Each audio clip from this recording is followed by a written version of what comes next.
Assalomu alaykum va rahmatullohi va barakatuh.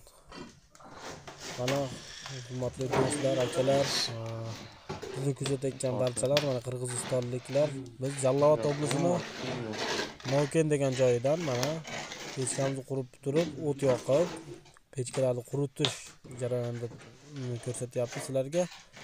Mana oldilariga kichkina duxovkalar qo'yib, o'tni yoqib, mana tepalariga arkalarni qilib, temirdan qo'yib turib, biri 35 santimetrlik, biri 40, biri 50 joyga tushadi. Jallovot oblasida pechkaga joyida katta tashiladi. Shu sababdan pechkamiz eni 50 bo'ladi. Mana orqa taraflarini ko'rsatib o'tamiz. Bitta katta, bitta kichkina duxovka qo'ydik. Pastlariga mo'risini tozalaydigan, mana tepa tomoniga birga bir list qo'yib, mana ikkita xotlarini tozalagani eshiklar qo'yildi. Pechkamiz mana duxovkalarni uzun duxovkadan qo'ydik. Pechkani temirini,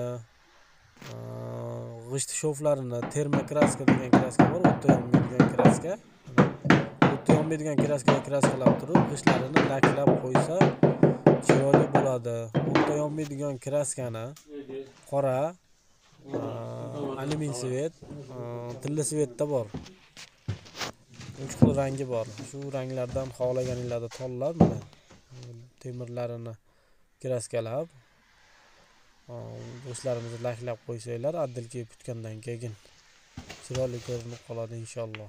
Tez kunlarda rossiyskiy g'ishtdan bo'lgan, qizil g'ishtdan bo'lgan pechkalarni inshaalloh YouTube'ga qo'yamiz. Kuzatib, davom etib, like bosib turinglar.